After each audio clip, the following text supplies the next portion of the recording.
Chapter 14 of the Claywell book, Communicating with Patients and Coworkers. Communication Basics. Communication is an interaction between two or more individuals with an exchange of information. An expression from one individual, the sender, must be received by at least one other, the receiver. Verbal is the spoken communication. Nonverbal is the tone, pitch, inflection, and the intensity of how a person speaks, the body behaviors, facial expressions, eye contact, personal appearance, and physical characteristics. It's how as nurses do you listen, use silence, use touch, use space. Silence, eye contact, and clarifying are techniques that enhance and facilitate communication. The majority of communication is nonverbal. As a general rule, we are more aware of verbal messages than of nonverbal. Therapeutic communication. When a nurse engages in a helping relationship with the patient and family, the purpose of therapeutic communication is to establish a trusting relationship. The nurse should try to understand with sensitivity. The requirements are empathy, the ability to perceive a patient's needs, feelings, and situation accurately. This is not the same as sympathy. Genuineness is the ability to meet person to person in a therapeutic relationship. Positive regard implies respect and a willingness to work with the patient and communicate through actions that the patient is worthy of caring about. Self-awareness, recognition of one's own feelings.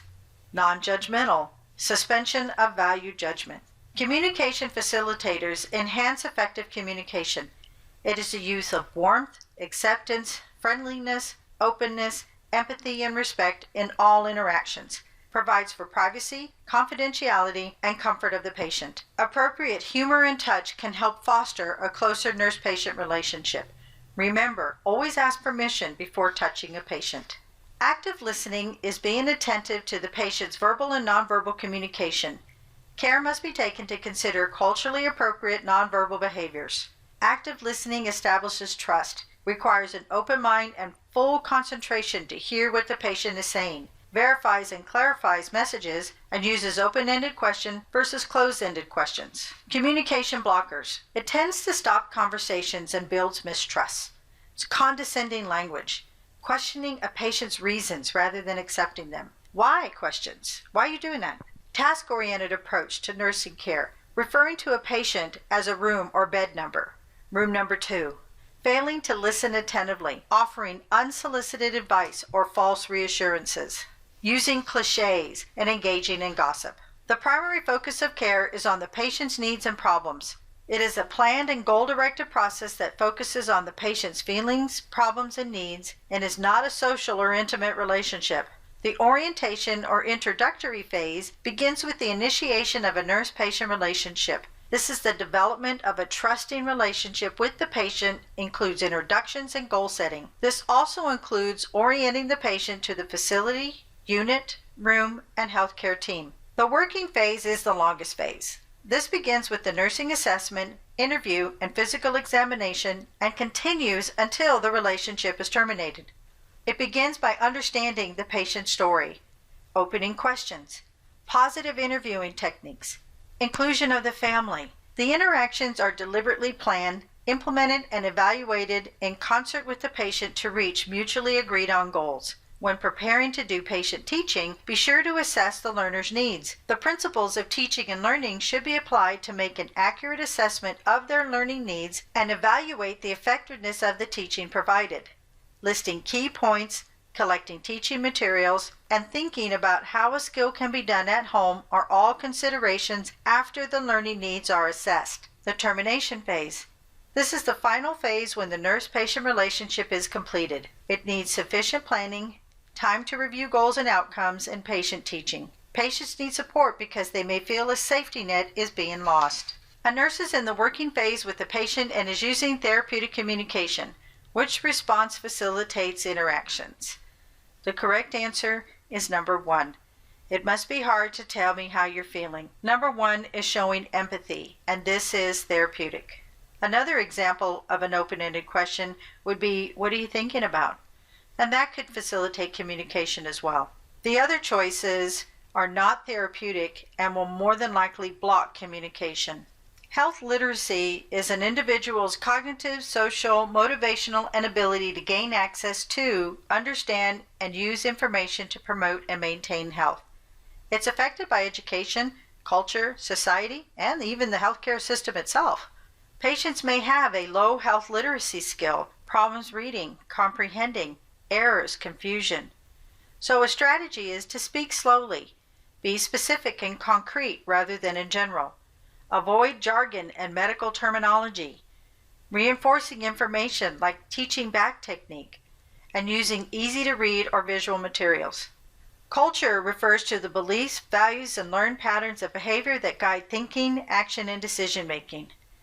Cultural competence is the ability to provide care to diverse cultures competently and first must have self-awareness or potential conflicting feelings. Should use interpreters, and remember that nonverbal communication has different meanings in different cultures. Older adults need special accommodation for changes in hearing and vision, physical challenges, psychosocial factors like depression, poor self-concept, mood, attitude, and loss of control. Strategies would be to adjust the pace of instructions and provide extra time. Minimize distractions and repeat the information. Avoid the use of abstract terms and negative messages. Provide adequate light. Avoid blue, green, or violet ink. Use a lower pitch voice. Eliminate background noise. Provide paper and pencil, and have the patient restate the message. Collaborative communication. This refers to interaction and functioning among patient and members of the healthcare team to provide safe, patient-centered quality care.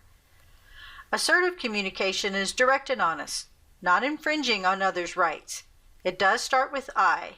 Assertive communication uses describe, explain, state, and consequences. Now, aggressive communication is hostile and infringes on others' rights. It starts with you and it blames. Passive-aggressive communication is aggressive in a passive way in order to manipulate a situation. SBAR is situation, background, assessment, and recommendation. To state the issue, situation, describe the background, state the problem, which is your assessment, and make recommendations. Besides using for updating and calling a physician, the SBAR is useful for emergency patient situations in which you must call a physician and for giving report.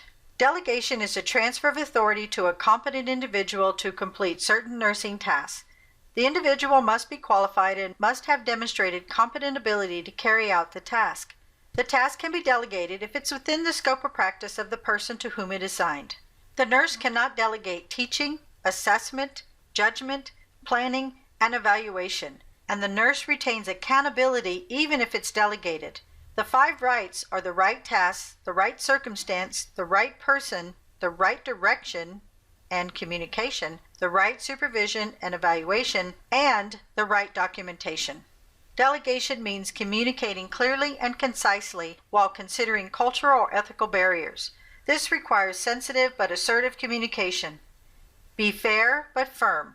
The more you are able to communicate your expectations effectively, the more the coworkers will come to trust you and rely on you for clear direction. You must be able to think critically about the needs of each patient and whether or not an LVN or a nursing aide can perform the task competently and safely. Whether or not to delegate will depend on your assessment skill of the patient and your professional judgment. The nurse-physician relationship. Effective collaboration creates effective teams and improves the work environment. The problems identified by nurses as inappropriate, disruptive, or abusive behavior, dismissive attitudes, or belittling or intimidating behavior by physicians. The Joint Commission has called for zero tolerance of abusive physicians. It has found that failure to communicate among healthcare professionals caused 70% of over 2,400 reported sentinel events.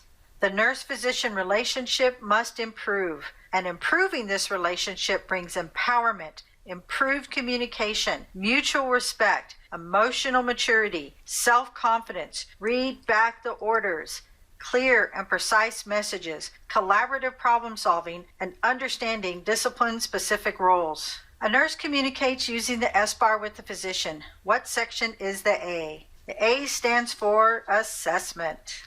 Documentation. Documenting in the chart is a legal record. It is used to measure outcomes and determine costs. and may also defend care if litigation occurs, establishes the standards of practice, policies, and procedures were followed, and that the standards of care were met. It must be an accurate accounting of the patient's response to the illness and treatment, because if it's not charted, it was not done. The forms of documentation that nurses use is to transmit instructions, the written plan of care, recording interventions and outcomes, and writing nursing histories and notes.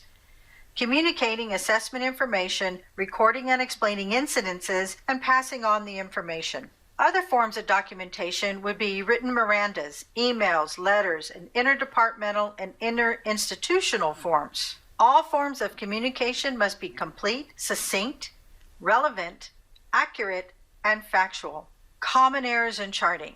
Using a medical diagnosis rather than an acceptable nursing language to communicate a patient's condition. Using broad terms instead of specific signs and symptoms. Charting their own opinion, thoughts, and feelings, and neglecting to record a patient's response to an intervention. Tips to reduce the errors in charting is use the nursing process to guide the charting. Consistently use standard language and approved abbreviations. Record the patient's exact words verbatim as much as possible. Be truthful and stick to facts. Chart patient response after treatment or medication or interventions. Use objective measures when possible. Use proper grammar and spelling and write legibly. And documentation must be factual, to the point, descriptive, relevant, accurate, clear, and precise. Electronic documentation provides information, data, observation, or experiences, as conclusions or solutions, and consequences and implications. Now, documentation and correspondence to officials regarding incidents of unsafe practice must be accurate, truthful, and without opinion. Chart audits require documentation, and an RN is responsible for maintaining an ethical and legal integrity with all forms of communication. Sound communication skills are the professional standard of practice for the RN.